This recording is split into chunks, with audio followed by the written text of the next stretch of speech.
Known to be the airline for airlines and tour operators, Avion Express is acknowledged as one of the world's largest ACMI and charter airlines. With 2 decades in the industry, the airline and its subsidiaries' footprint extend to Europe, Asia Pacific and South America, backed by its fleet of over 50 Airbus A320 aircraft. Today, the airline is on the verge of establishing an AOC in Latin America while aiming to carry over 10 million passengers worldwide. Its CEO, Darius Kajokas, has been a part of its management for nearly a decade, overseeing its growth and development, and now he aims to expand the airline's global presence and fleet capacity to 100 aircraft. Now, looking at Avion Express, you've been in the industry for over 2 decades, and you're known to be the airline for airlines and tour operators. What does that mean in the market today for your business, and how does that reflect your operations? So essentially, we are a B2B company. We are never in the ticket selling business. We provide our services mainly to the airlines. And the main reason why our business exists is seasonality, because there is this different seasonality between different continents. And our home market is Europe, but we tend to fly in regular year in 5 different continents. And we are investing a lot of efforts in recent years to do more business outside of Europe in regions such as Americas, Asia, Africa as well. And so far it's going quite well, so we want to continue. Looking back in 2019, you awarded ACMI Operator of the Year. Obviously, fast forward to today, you're operating a much bigger and wider operation, again in Europe, Asia Pacific and South America. What would you highlight that has most changed operationally in the last 5 years in the business? You live in the company every day, and the growth which happened, it arrived gradually. So it was a day-to-day investment, day-to-day effort, and now we are here. Of course, this is not a final destination. Now we are, I hope, just at the humble beginnings, of a long and successful journey. So when you live and experience the growth day to day, you don't see the shifts, big shifts, I would say, right? At the same time, when you reflect a bit on 2 or 4 years back, obviously the company became more professional.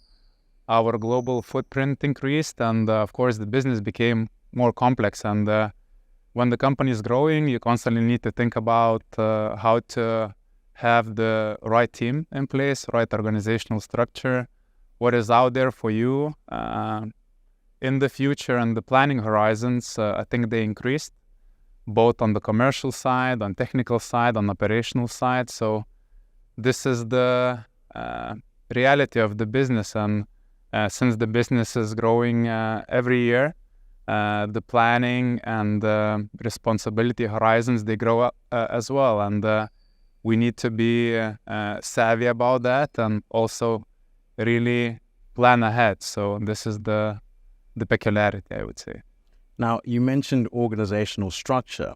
Going back to 2021, which is 3 years ago, you initiated a corporate restructuring.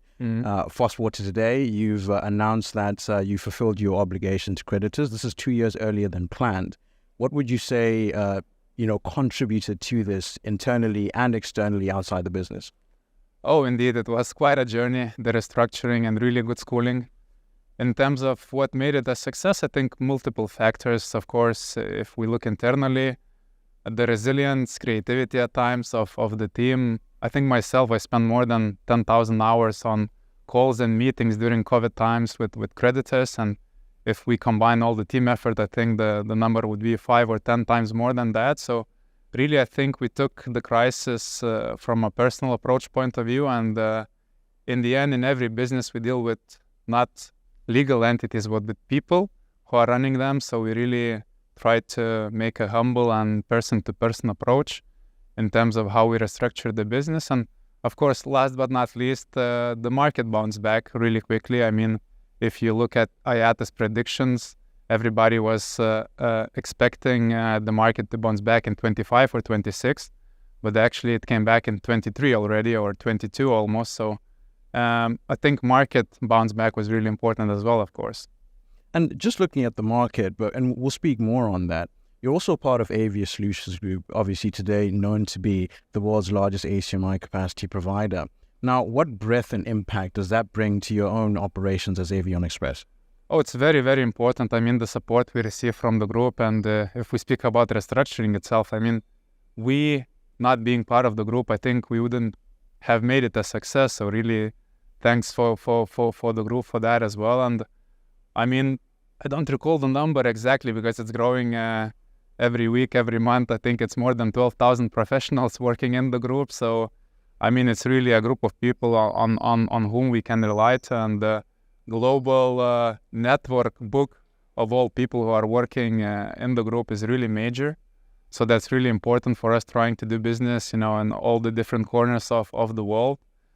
And also, we have quite a few ACMI airlines in the group, and this internal competition is also something that pushes us forward. And we really try to take it from a positive perspective. And, when you have strong competitors around you, it pushes you ahead every day. So that's very important and a good characteristic of the group, I think. Pre-pandemic, you operated a fleet of 22 aircraft.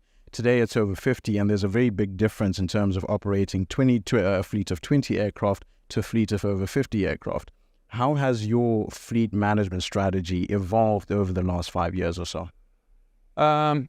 It's a constant shifting strategy, I would say. First of all, we used the pandemic years, 2020, 21, 22, to renew our fleet a bit. The average age of the fleet went down by roughly 4 or 5 years. So we made the fleet younger, also complying with ESG requirements and trying to make our operations more green. At the same time, we are constantly expanding the team. Now in the fleet we have 5 people altogether, and we are every year expanding it. So I think the global network, people we know from fleet management perspective is very wide.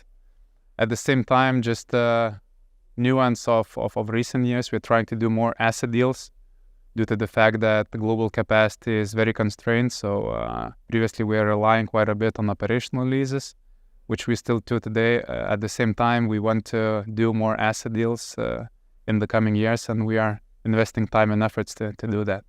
Now, you mentioned a very interesting fact there, how the global capacity today is quite constrained. On the other side of that coin, you've got also delays in new aircraft deliveries in the market. But you're also planning to get to 100 aircraft by a timeline of about 2027. What's your plan in getting to that milestone, let's say?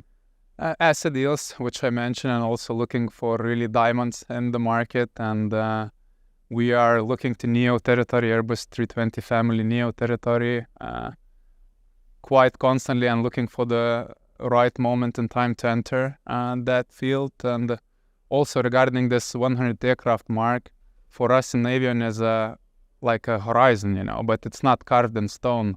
We shouldn't close our eyes and ignore the reality, the market reality, right? So really the capacity is really constrained, and the market prices for aircraft is really high. So we don't want to overgrow the fleet as well. We want to do it, smart. And we will grow as much as our efforts and the market will allow. So this 100 aircraft mark will be reached, I'm sure, by Avion, but the question is when. So 27 to me is not carved in stone. We will really look with our creativity and diligence what we can do. But if we'll reach a number below that, it will still be fine to me as a manager of Avion Express, if we'll be returning good profits to our shareholders and creating value to our customers, because this is the most important part. You mentioned A320 NEOs in the fleet. In addition to that, are you going to be considering long-haul options, maybe in the business and also operationally? Wide bodies, I think, is not for us, at least for today. Wide bodies business model, I think it's much riskier than narrow bodies. And I think as everywhere in economy and business, you need to compare risk and return. So I think risk and return factor in narrow bodies operation is better than on wide bodies operation. So we'll stick to what we know. And during the pandemic, when a lot of things in business were shifting, we were thinking about our strategy and decided to stick to what we know, delivering value in narrow body operations to our ACMI customers worldwide. And we want to still deepen that and be really leaders in this market segment. And with regards to NEOs again, as I said, we are looking to enter this territory for quite some years right now. At the same time, biggest risk to me over there is engines. So engine risk, reliability, and cost related to overhaul of engines. So once the pricing connected to that and the risks will go down, I'm sure we'll enter NEO territory. I'm coming 2-3 years from now. Now, just breaking down your ACMI model, which relies on shifting capacity to counter-cyclical areas, or in other words, shifting aircraft to different geographies that have opposite or counter passenger or peak passenger travel seasonalities there. Now, what does that look like from an implementation standpoint today? And maybe give us a forecast into what that will look like in the next 12, 24, 36 months. Yeah. No, indeed. I mean, as I said, we invested quite a bit of our time and efforts to open up the market, so to say, and then reach customers for whom we haven't flown previously outside Europe. So this is continuing, and we are putting Americas region in focus quite a bit, especially South America. And I think we are reaching a tipping point in the Americas in terms of ACMI, because previously quite a lot of markets were quite closed for ACMI as a concept, as a business model. And in recent years, we see countries such as Mexico, Brazil opening up, and with the new president in Argentina is willing to open up the market as well for ACMI. If we look at our customer pool, we have quite a lot of aircraft in the Americas region, would it be all year round or for seasonal contracts. So I think the markets are really, really opening up to ACMI, and we are very glad and humble being part of that story as well. Just, you mentioned Americas there, and you're currently in the process of establishing an AOC in Brazil. What in particular would you highlight as, or what was attractive in terms of you deciding to establish an AOC, particularly there in Brazil? Oh, I think Brazil is a very, very great country, and it's a very developed market in terms of aviation. They have 3 pronounced players, Azul, Gol, and Latam Brazil. And the market in terms of narrow bodies is more than 300 aircraft. And as any country in the world, they have their own seasonality. And they are south of equator, so seasonality compared to Europe is counter-cyclical.